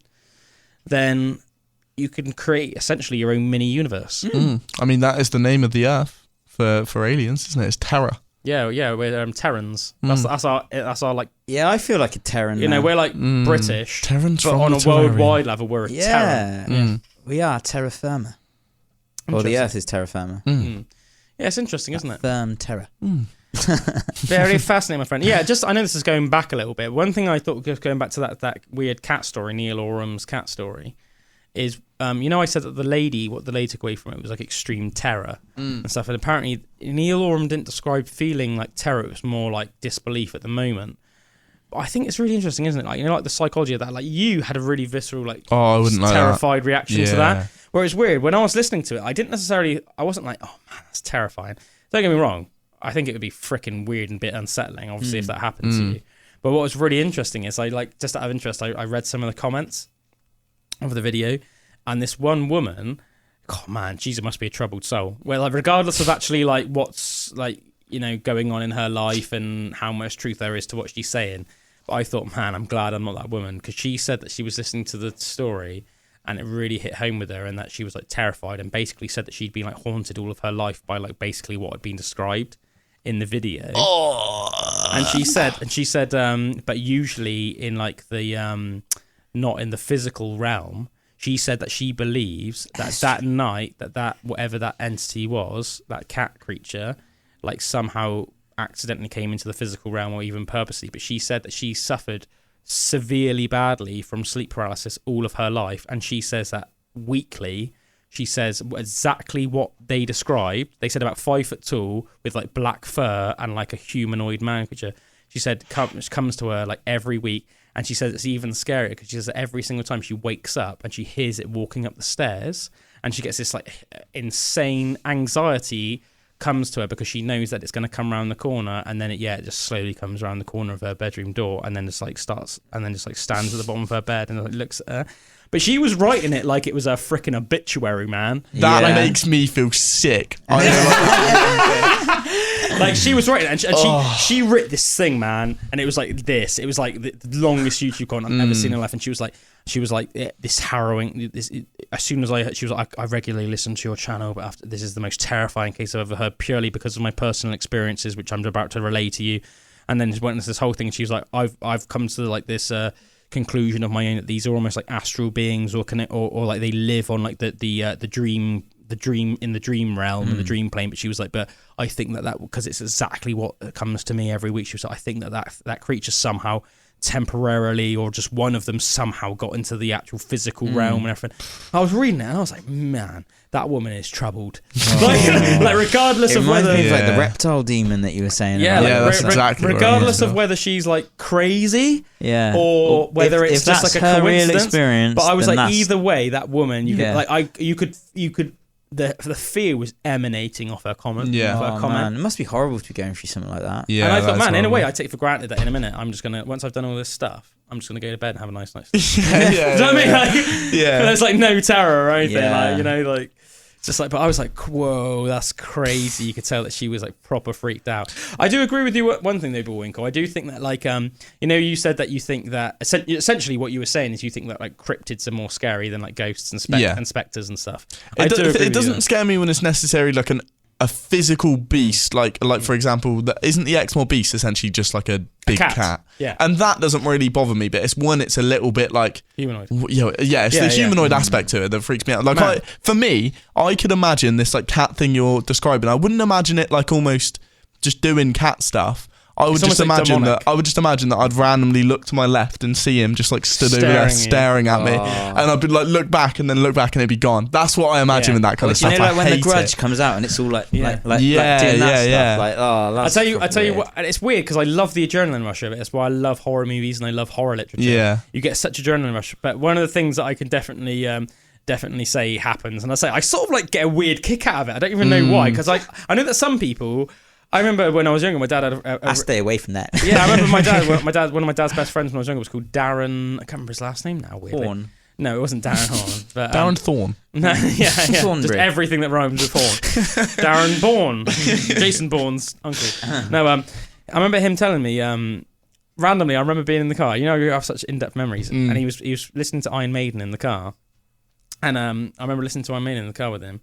And he was saying about how he hates horror movies and anything like that, and he said he literally cannot understand why anyone would watch them, because he said, why would anybody want to like feel fear like that? And he just said he like hates it. I remember thinking it was like really weird, because even when I was like a little kid, I thought it was like interesting. I was sort of like dwelling on it, because I thought, that's interesting, because I always like, even when I was a little kid, as we talked about before, like I would watch horror movies and stuff, like I'd find them really interesting, and something about that adrenaline kick of like, almost like being afraid. But like some of the things I've like read late at night, say like Em's asleep and it's like past midnight, and I'll literally sit in my armchair and like read like some like what I consider some of the like the darkest and like scariest horror stories of like all time, like whether it's like H.P. Lovecraft or M.R. James or just all of them, all the ones, the different ones I like, and sometimes I get so into them. It's almost like I'm actually expecting something to come into the room, and when that happens, like I start seeing things in the corner of my eyes. Yeah, and I'm sitting in my armchair, and you know where my armchair is, both of you, sort of in that middle room, and I'll sit there, and obviously you got if you're sitting in the armchair, the door to the living room is sort of in front of me, and then the one to my kitchen's on the left. And I keep seeing something in the corner, the left. Whoa! Because I have like my kitchen lights on. I'm 100% the same. 100%. See, I don't. And that sounds sketchy. And I keep going. And the more I get into it, I keep going like that. And it's almost like sometimes I'm getting so into the story. And that's obviously what makes a good story, is that it really starts hitting home with you, and you start feeling like you're almost like in the story a little bit, not physically, but you know what I mean. You're so like emotionally suddenly invested in it. And I almost like I'm fully expecting the thing that's in the story just suddenly to walk around the corner and be like, here I am. Yeah. You thought I was in the book. Like almost like you've manifested, like almost like you've manifested 100%. Me. You've manifested me just from reading me. Like the never-ending story. Yeah. Man, I feel like that with movies. If I'm watching like a movie, or like a horror movie, I'll feel like that thing is coming to get me, and I'll feel like if I turn around, it's sat right. Whatever's not in my peripheral whatever is in my peripheral vision, I think it's there. Like whatever I'm most terrified of when reading, or I think it's like a leftover. Something. It's like a leftover thing, isn't it, from being a hunter gatherer? Because you would have to be on the ball. Because like, let's face it, a lot of all the fellow predators that would be out there in the world, you need to look out for them, and like they're trying to hunt you, especially at night, because most predators are nocturnal, especially things like most cat species, big cat species, and they're all ambush predators. So it's almost like you're on alert to look for something that's like stalking you, rather than it just coming up to you and being like, like a barking dog or something. Like, no, most things are like then creep up. So it's almost that thing of like, you're looking out, like is something creeping up on me? Is something creeping up on me? I can also relate to the fear, like enjoying the fear of it. Like enjoying that almost weird thing of like, this thing's coming to get me, or is it? But it's like that little bit that might be.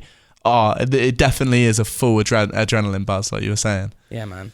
I do love like horror literature. I tell you, one of the best like horror audiobooks was it BBC? I can't remember what BBC radio station it was, but they did these like adaptations of like some H.P. Lovecraft stories, but they like modernized them. But they did it really well. I want to listen to those. That sounds cool. Man, I'll send you them. They are fantastic. Honestly, they are so well done. But they sort of change the stories a little bit, and also they somehow make them all entwine. Annoyingly, they seem to have stopped doing it, because they went for a stage of about 3 or 4 years where they released one every year, sort of around Christmas, New Year sort of time. And then the last like 1 or 2 years, they just haven't done it, and I don't know why. Oh. But it's like they sort of like somehow intertwine like all the stories, and they did it really, really well. I'll have to find out what they were called. I can't remember, but like they still named like each one. I think like after the original story, so it was like like Innsmouth or whatever, like but yeah, cool stuff, guys. Yeah, man. Cool stuff.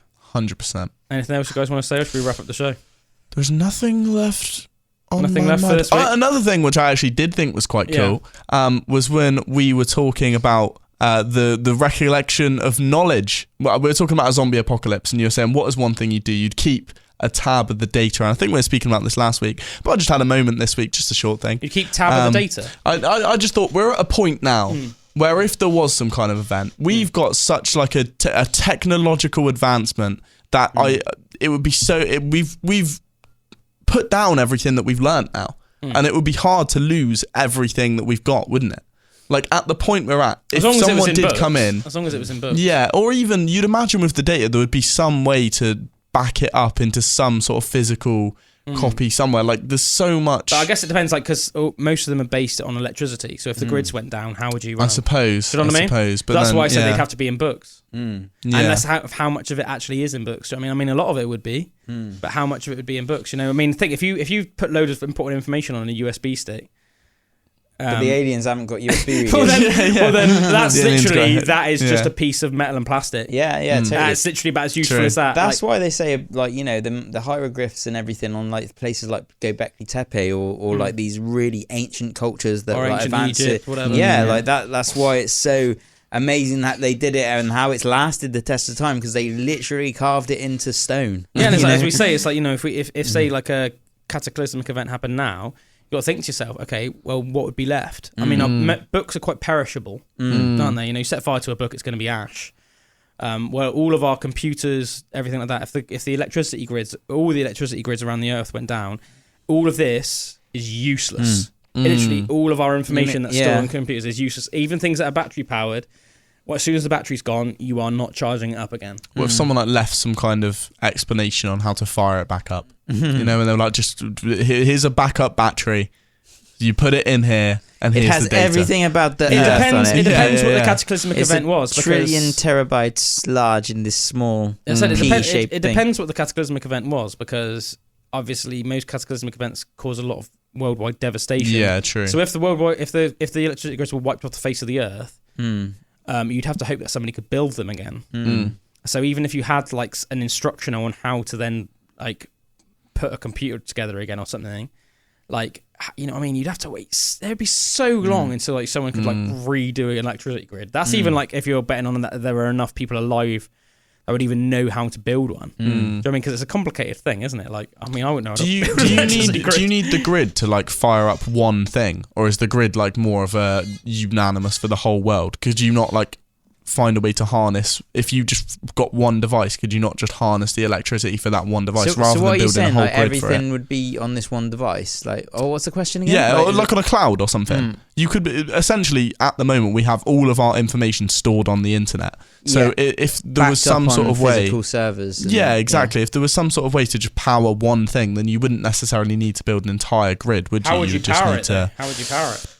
That's not for me to know. Petrol generator. Yeah. Yeah, but then what happens when you perhaps. run out of petrol?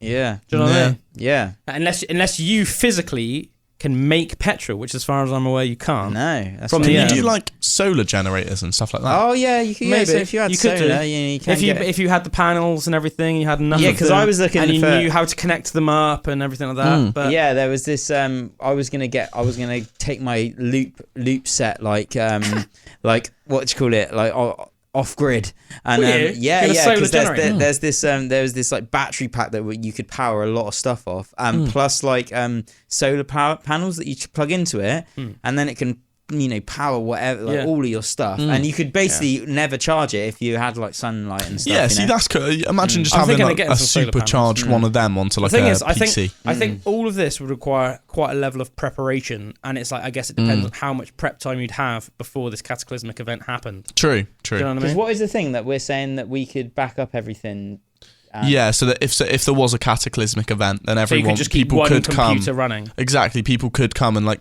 see our store But of wait a minute. information. But I'm just trying to think. Is there like, I mean, I don't know the answer to this. I'm not techie enough. Is there like anything that, is the internet literally just like in the air, so to speak? So as Now long as it you have is. electricity, do With, you like, need Starlink any? and so stuff, say I if think. all of the rest of Right? the world, if all of the rest of the world just went down, I would feel like a proper monkey let's right say, now. Let's say, right. So imagine that Google headquarters, for example, Yeah, it's all stored on are servers blown and up, stuff as well. Right? Do you still have Google? I don't know, man. Do you know what I mean? I know there is physical locations of all these things. Everything is Yeah. stored on So say servers. On the cloud So say somewhere. all of the social media headquarters, Google headquarters, all of these places, all of the, obviously because they were all companies that have created these things that are then running them. Like, you know, Twitter, for example, we know that Elon Musk runs that. If all of those places are just blown up, well, who's running It's a these good point. things? If the servers are gone, then I think know what I everything's mean? gone, isn't it? Actually, it's a Like, good point. It's all stored So somewhere. I'm not sure if you Yeah. could. I don't reckon you could use it. Or at least I reckon maybe for a while. But isn't that and then the it just idea would- of the cloud? Is that it's not stored physically? Yeah, but it's accessed non-physically. Right. But it is still stored, right, physically in okay. some place. I'm pretty Yeah, sure. I don't reckon you'd be able to use it. I reckon you might, for a very limited time. I reckon it'd be much more complicated than us realise. I reckon it would be literally be like going back Well, to it's the like a basics. whole ecosystem it's a finely tuned, like massive, like connection of all. It's not just one thing. It doesn't all boil down to one thing. It's just the whole world's information. It's Yeah. like Yeah. So it's crazy big. So you couldn't fit. I don't think we've got a USB stick big enough to fit it all on. No, that's why we have to- true. True. Well, it's important to have books, people. Keep your books, everyone. Or carve things into stone. Yeah, but let us know, how would you want to keep your data, and what would you do in an apocalyptic event? What would be your go-to plan? Let us know, guys.